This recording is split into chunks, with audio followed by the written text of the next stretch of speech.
Squid Game, the latest popular Netflix television series, keeping us all on our toes as we watch a contest where 456 players play a set of children's games with deadly consequences.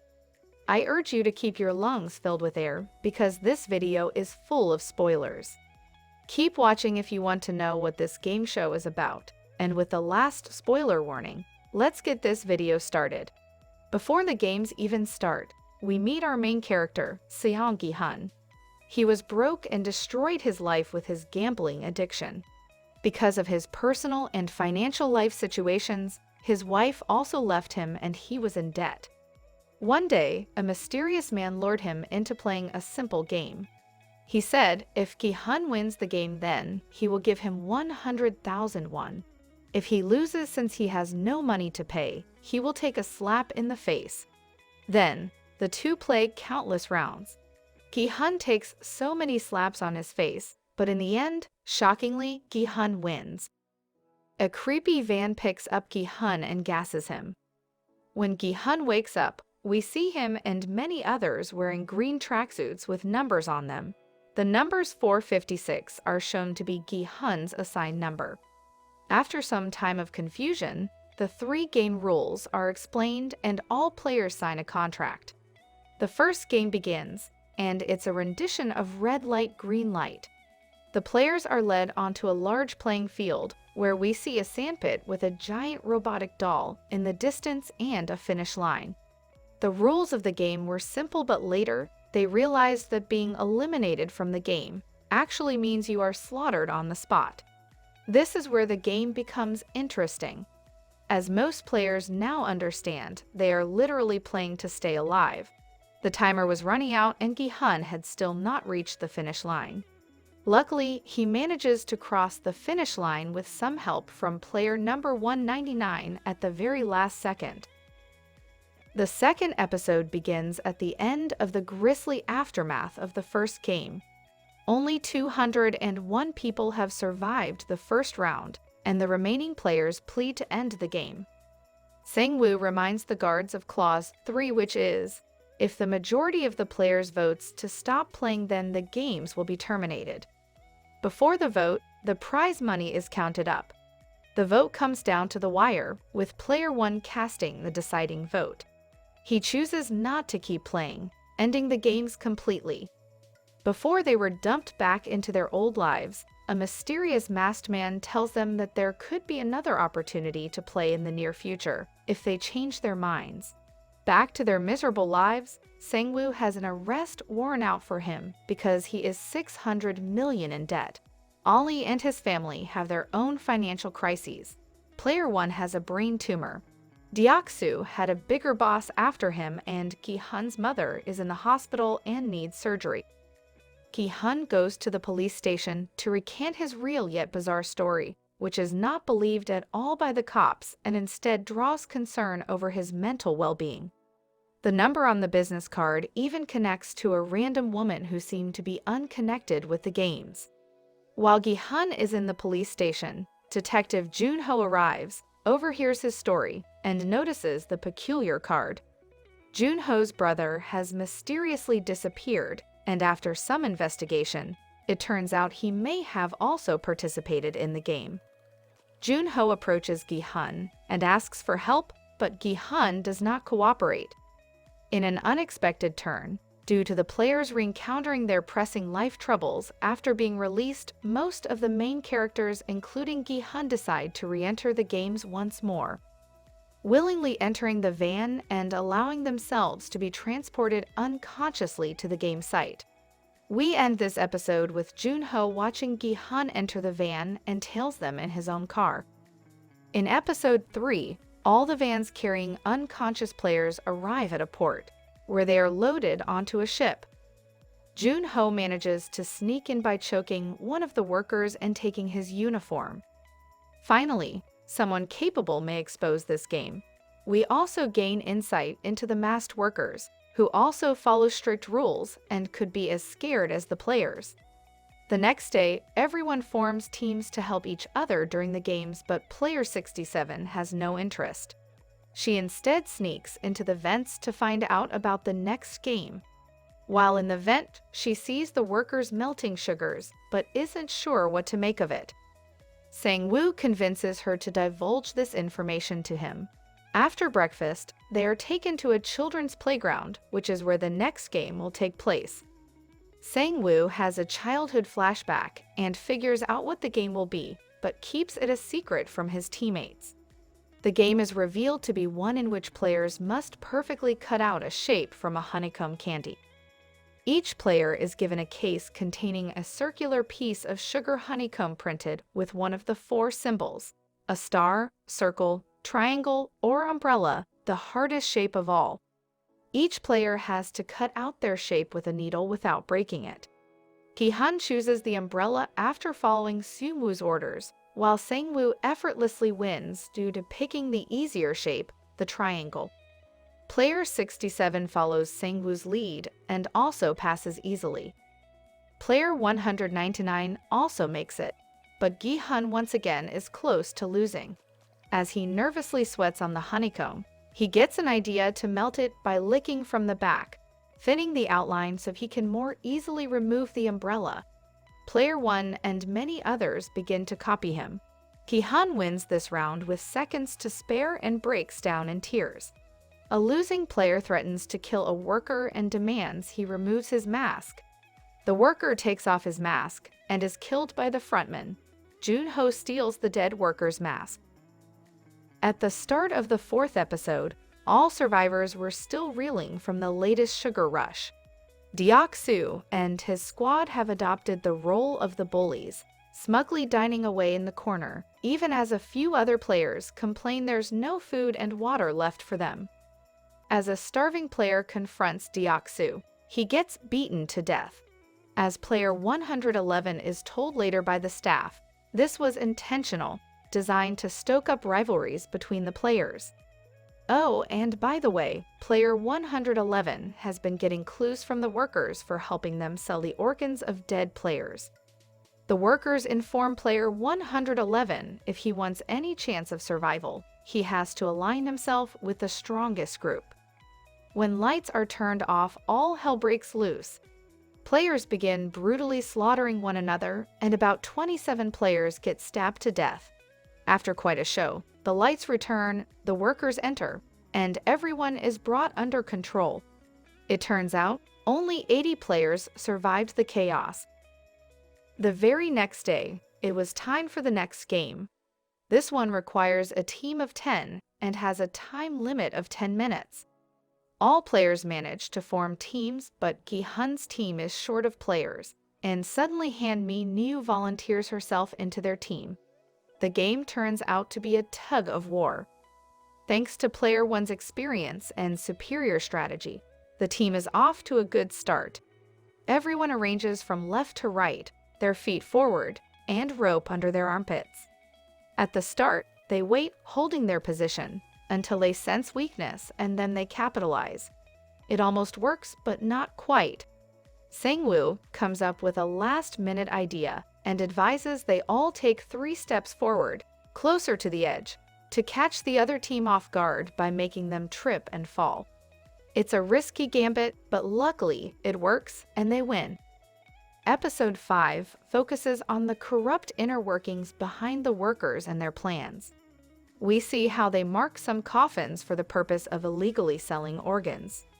Something weird is definitely going on, and it turns out that player 111, the doctor, is also a part of this secret operation.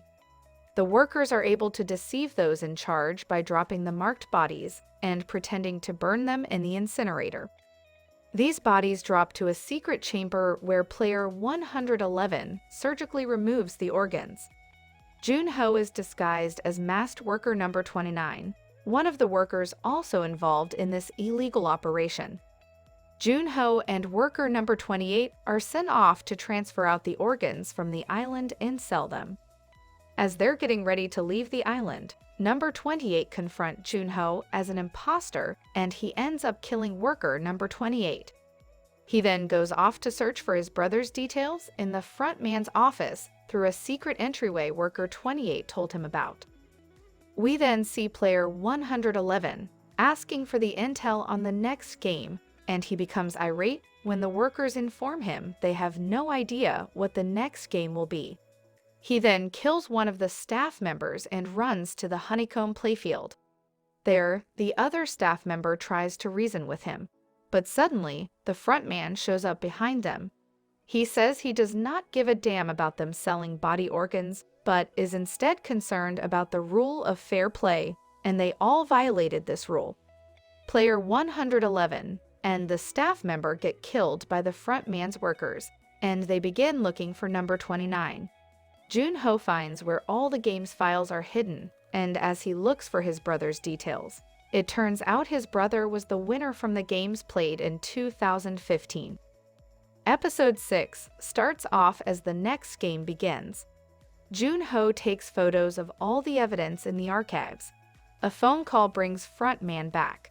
It turns out that he is not the master. The VIPs will soon be arriving to watch the games. In this next game, all players will split into pairs. As two players agree to team up, they must shake hands to seal the deal. Sang-woo and Ollie decide to team up, leaving Gi-hun to team up with player 1 instead. As they make their way to the field, each team was given bags with 10 marbles inside. The rules are the player who manages to take all the marbles from the other without violence within 30 minutes will be the winner. During the game, Deoxio's minion double-crosses him, but he still manages to win at the end, making it to the next round. Sang-woo also misled Ollie by switching the bags full of rocks and left him with nothing but a bullet to the head. Player 1 lets Gi-hun win, even as he tried to trick him, and the pair hug as a final gesture. As the time runs out, gunshots echo in the background. The ending leaves everything on the line, and with the competition heating up, who will come out on top? Let's find out. Episode 7 begins right off the back of that devastating end to the previous episode. As Frontman is lured to a phone call, he senses that the intruder is in his office. Well, there are more pressing matters to deal with given VIP investors are en route to the facility. Before the next game starts, the VIPs arrive wearing bedazzled animal masks. Jun-ho is disguised as a waiter to investigate the matter more in depth. On the other hand, the fifth game turns out to be a glass stepping game with a time limit of 15 minutes. Firstly, each player is told to choose a mannequin with a numbered vest and must put it on. These numbers correspond to the order in which each player will be playing. Gi-hun is undecided on whether to choose the first or last place, which are numbers 1 or 16. Yes, you heard that right. There are only 16 players left now. Crazy.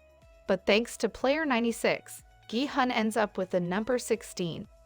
With the order decided, the game begins. There's tempered glass and normal glass. Each player is told to hop forward to figure out which is the right one. As one may expect, the normal glass will just break under the weight of one person, while tempered glass will hold up. All 16 players start the game without proper knowledge of which is the tempered glass, and most players fall to their death. Meanwhile, the VIPs are watching the game, but one of them takes a liking to Jun-ho, and he brings him to another room for some fun, but little does he know what he's in for. The game is now at its peak. Most of the players have been eliminated, but thanks to player 13, a glassmaker, he is able to figure out the difference between the glass. The front man and the VIPs figure out this advantage, and with only one panel left, they shut all the lights off. With no way out, Sang-woo shows his true colors and pushes the man forward to his doom. We end with Sang-woo, Si-byok, and Gi-hun as the only survivors. Meanwhile, the front man senses some trouble and goes on to search for the intruder. Episode 8 feels like the eerie calm before an epic storm. There's a lot of tension during the final supper, and we learn Si-byok has been injured by glass from the previous game. This episode also focuses on the front man, who is determined to find Jun-ho as he has become quite a nuisance to him. Jun-ho is caught on a deserted island, and the front man turns out to be his brother, In-ho. This is only one of the show's crazy twists. He has actually been a part of this game this whole time. This episode concludes with Sang-woo killing Sebyok, and as her body is put in the incinerator, we are left with the last two contestants, Sang-woo and Gi-hun. In the finale, we see two childhood friends becoming competing enemies. The episode starts with a review of the rules for the children's game for which the show is named after, Squid Game. Gi-hun chooses offense and Sang-woo defense. The VIPs watch from above with interest as the game begins. The game intensifies with an epic fight between the two, but in the end, Gi-hun has the upper hand. He tries to kill Sang-woo, but can't bring himself to do it. Then, as he is about to step into the winning triangle, he gets an idea to terminate the game by recalling Clause 3. However, Sang-woo stabs himself with the knife and in his last moments asks a favor from Gi-hun to help his mother as his dying wish. Gi-hun wins the game, but at the cost of Sang-woo's and all the others' deaths. Gi-hun is dropped off and finds the 456 billion won in his account. He walks home only to find his mother lying dead. Even with all the money, he ultimately couldn't help her. He helps Sang-woo's mom with a lot of cash and brings her Sebyok's brother, so she can adopt him. The finale also brings another shocking twist. Player 1 turns out to be one of the creators of the Squid Game. As he lays in his deathbed, he explains to Gi-hun the games were created due to wealthy people's boredom, and in his final moments, Gi-hun and Il-nam play one last bet. Gi-hun is on his way to the airport when he notices the man in the suit recruiting an unsuspecting person to become a player for the next game.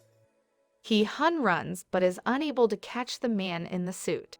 He instead takes the card from the man and tells him not to play the game. As Gi-hun is boarding the plane, he calls the phone number on the business card. When he states his name and birthday, he is recognized as player 456. On the other end of the call, someone orders him to just get on the plane, which lets us know he's being watched. In the show's final scene, Gi-hun turns around and looks determined to destroy this game once and for all. With so many twists, we think we'll have a sequel to the Squid Game series, as there are many unanswered questions, like the story of how In-ho became the frontman. Is Jun-ho really dead? And does Gi-hun bring an end to the game? We'll have to wait and see if we can find answers to these questions in the next season. Meanwhile, tell us how you liked the show and your best fan theories. Share your thoughts in the comment section below.